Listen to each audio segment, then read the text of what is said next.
প্রবাসী আয় নিয়ে দৈনিক প্রথম আলো তাদের প্রধান শিরোনাম করেছে। প্রবাসী আয়ের নতুন রেকর্ড, $300 কোটি ছুঁই ছুঁই।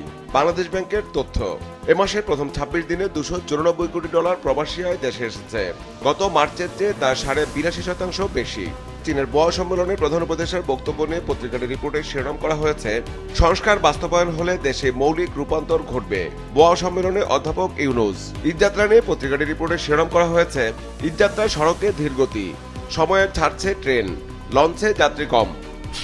দৈনিক সমকাল তাদের প্রধান শিরোনাম করেছে সংস্কার ইস্যুতে। প্রধানমন্ত্রীর ক্ষমতা কমানোর পক্ষে নয় বিএনপি, সংস্কার বিষয়ে মতামত। সাংবিধানিক নিয়োগে এনসিসি নয় আইন চায়। টানা 3 বার প্রধানমন্ত্রী নয়, জিয়ার আমলের সংবিধানের মূলনীতি চায়। সংবিধানে সংস্কার হবে নির্বাচিত সংসদে, আংশিক ও পূর্ণ একমত 20 সুপারিশে।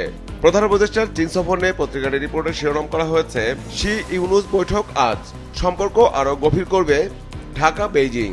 বিমান ভাড়ার কারসাজি নিয়ে পত্রিকাটি একটি বিশেষ প্রতিবেদন করেছে, যার শিরোনাম দেওয়া হয়েছে, ভাড়া কারসাজিতে 11 এয়ারলাইন্স, মন্ত্রণালয়ের তদন্ত। 30 এজেন্সি যাত্রীর পাসপোর্ট ছাড়াই ব্লক করে টিকিট। হোয়াটসঅ্যাপ গ্রুপে টিকিট বিক্রি করে 12 এজেন্সি। বিএনপি নেতা ইশরাক হোসেনকে ঢাকা দক্ষিণের মেয়র ঘোষণা করাকে নিয়ে পত্রিকাটির রিপোর্টে শিরোনাম করা হয়েছে, আদালতের রায়ে ইশরাক ঢাকা দক্ষিণের মেয়র। সরকার উৎখাতে ষড়যন্ত্র নিয়ে দৈনিক যুগান্তর তাদের একটি বিশেষ প্রতিবেদন করেছে, যার শিরোনাম দেওয়া হয়েছে, কলকাতায় ইফতার পার্টির নামে সক্রিয় কোর গ্রুপ, সরকার উৎখাতে ষড়যন্ত্র। পলাতক আওয়ামী লীগ নেতারা প্রস্তুত করছেন অ্যাকশন প্ল্যান। শেখ হাসিনা সহ 73 জনের বিরুদ্ধে রাষ্ট্রদ্রোহ মামলা ইস্যুতে পত্রিকাটির রিপোর্টে শিরোনাম করা হয়েছে, গৃহযুদ্ধের ষড়যন্ত্রের অভিযোগ, শেখ হাসিনার বিরুদ্ধে রাষ্ট্রদ্রোহের মামলা। বিদেশে অর্থ পাচার নিয়ে পত্রিকাটি একটি বিশেষ প্রতিবেদন করেছে, যার শিরোনাম দেওয়া হয়েছে, বিদেশে পাচারের টাকায় 8 গ্রুপের সাম্রাজ্য, উদ্ধারে আইনি পদক্ষেপ নিচ্ছে সরকার। দেশে বিদেশে গোয়েন্দা সংস্থাগুলোর তদন্তে কিছু সম্পদ সুনির্দিষ্টভাবে শনাক্ত। সিলেটের ব্যবসায়ী গোষ্ঠী ফকর ব্রাদার্সের অর্থ পাচার নিয়ে দৈনিক কালের কণ্ঠ তাদের একটি বিশেষ প্রতিবেদন করেছে, যার শিরোনাম দেওয়া হয়েছে, পাচারের অর্থে দুবাইয়ে অট্টালিকা, বাপ বেটার 400 কোটি টাকার 33 তলা অট্টালিকা, প্রাথমিকভাবে করফাকির 58 কোটি টাকা, জড়িত 17 ব্যক্তি ও প্রতিষ্ঠানের ব্যাংক হিসেব জব্দ, অনুসন্ধান বন্ধ করতে প্রভাবশালীদের তদবির। বিএনপির সাথে এনসিপির সম্পর্ক নিয়ে পত্রিকাটির রিপোর্টে শিরোনাম করা হয়েছে, বিএনপির সঙ্গে তিক্ততা বাড়ছে এনসিপির। প্রধান উপদেষ্টার চীন সফর নিয়ে পত্রিকাটির রিপোর্টে শিরোনাম করা হয়েছে, চীন ও বাংলাদেশের সম্পর্ক আরও গভীর করবে। চীনে কৃষিপণ্য রপ্তানিতে FAOর সহযোগিতা চেয়েছেন প্রধান উপদেষ্টা। চীনে বিএএফ এর সম্মেলনে প্রধান উপদেষ্টার বক্তব্য নিয়ে দেশ রূপান্তর তাদের প্রধান শিরোনাম করেছে, মুনাফার চেয়ে মানুষে গুরুত্ব দিন। বিএএফ এর সম্মেলনে ডক্টর ইউনুস। রোহিঙ্গাদের নিরাপত্তা ও মর্যাদাপূর্ণ প্রত্যাবাসন নিশ্চিতের আহ্বান প্রধান উপদেষ্টার।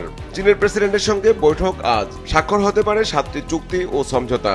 পুলিশের গাড়ি কেনা নিয়ে পত্রিকাটি একটি বিশেষ প্রতিবেদন করেছে, যার শিরোনাম দেওয়া হয়েছে, ভারত থেকে গাড়ি কিনতে তোড়জোড়, সিন্ডিকেট ভাঙতে পারছে না পুলিশ সদর দপ্তর, দামি গাড়ি কেনা থেকে সরে আসার পরিকল্পনা। ঈদযাত্রা নিয়ে পত্রিকাটির রিপোর্টে শিরোনাম করা হয়েছে, ঢাকা ছাড়তে যত বিপত্তি, ঈদযাত্রা, আজ ও কাল পথে বাড়বে চাপ, মহাসড়কে স্বস্তি, আইন শৃঙ্খলা বাহিনীর বিশেষ নিরাপত্তা। দৈনিক কালবেলা তাদের প্রধান শিরোনাম করেছে ঈদযাত্রা নিয়ে, ঈদযাত্রায় ভয় 137 স্পটে, যানজট ও ডাকাতি, এখন পর্যন্ত পরিস্থিতি স্বাভাবিক। হাইওয়ে পুলিশের সঙ্গে তৎপর র্যাব, জেলা পুলিশও, সড়কে দায়িত্ব পালন করছে যৌথ বাহিনীও। হাইওয়ে কেন্দ্রিক 1,500 ডাকাত ছিনতাইকারীর দিকে নজর। চীনের বোয়া সম্মেলনে প্রধান উপদেষ্টার বক্তব্য নিয়ে পত্রিকার রিপোর্টে শিরোনাম করা হয়েছে, জনগণের আস্থা ফেরাতে জরুরিভাবে সংস্কার কাজ শুরু করেছে সরকার। বৈঠকে বাংলাদেশের বিভিন্ন উন্নয়ন ও জীবনযাত্রার মান উন্নয়ন প্রকল্পে চীনের সহায়তা চেয়েছে। সুদহার 1 থেকে 2% নামিয়ে আনার অনুরোধ। চীনের তৈরি পোশাক কারখানা, বৈদ্যুতিক যানবাহন, হালকা যন্ত্রপাতি, উচ্চ প্রযুক্তির ইলেকট্রনিক্স, চিপস উৎপাদন এবং সৌর প্যানেল বাংলাদেশে স্থানান্তর সহজ করতে সহায়তা কামনা। চীনের উপপ্রধানমন্ত্রী ডিং শুয়েশুয়াং বলেছেন, 2028 সাল পর্যন্ত চীনে বাংলাদেশি পণ্য শুল্কমুক্ত ও কোটামুক্ত প্রবেশাধিকার পাবে, যা এলডিসি থেকে মধ্যম আয়ের দেশে উত্তরণের 2 বছর পর পর্যন্ত বহাল থাকবে। প্রধান উপদেষ্টার সঙ্গে সাক্ষাৎ করেছেন রুশ উপপ্রধানমন্ত্রী বান কি মুন কুং ডং কিউল। প্রধান উপদেষ্টার চীন সফর নিয়ে দৈনিক বাংলাদেশ প্রতিদিন তাদের প্রধান শিরোনাম করেছে, শি জিনপিং এর সঙ্গে বৈঠক আজ, বেইজিং এ ইউনুসকে লালগালিচায় সংবর্ধনা। একই সাথে একটি বিশেষ প্রতিবেদন করেছে পত্রিকাটি। নতুন পথে বাংলাদেশ চীন বাণিজ্য, এবছরে শুরু হবে ইকোনমিক জোনের কাজ, সেবা খাতে নতুন বিনিয়োগের নজর, সেমিকন্ডাক্টর, সৌর প্যানেল, ই-কমার্স শিল্পে আসতে পারে জায়ান্ট কোম্পানি। প্রধান উপদেষ্টাকে বিএনপির ভারপ্রাপ্ত চেয়ারম্যান তারেক রহমানের ঈদ শুভেচ্ছা নিয়ে পত্রিকাটির রিপোর্টে শিরোনাম করেছে, ডক্টর ইউনুসকে তারেক রহমানের ঈদ শুভেচ্ছা।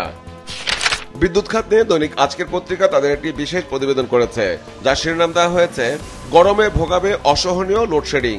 বিদ্যুৎ খাত গরমকালে বিদ্যুতের দৈনিক চাহিদা থাকে গড়ে 18,000 মেগাওয়াট। চাহিদা মতো বিদ্যুৎ সরবরাহে দরকার হবে 70,000 কোটি টাকা। বিদ্যুৎ ও জ্বালানির বকেয়া এই অর্থ শোধ করতে হবে ডলারে। ঈদযাত্রা নিয়ে পত্রিকাটির রিপোর্টের শিরোনাম করা হয়েছে লম্বা ছুটিতে ঘরমুখী মানুষ। ঈদযাত্রা বাস ও রেল স্টেশনে বাড়তি ভিড়, সদরঘাটে লঞ্চে চাপ কম, মহাসড়কে গাড়ির চাপ আছে, তবে ভোগান্তি তেমন নেই।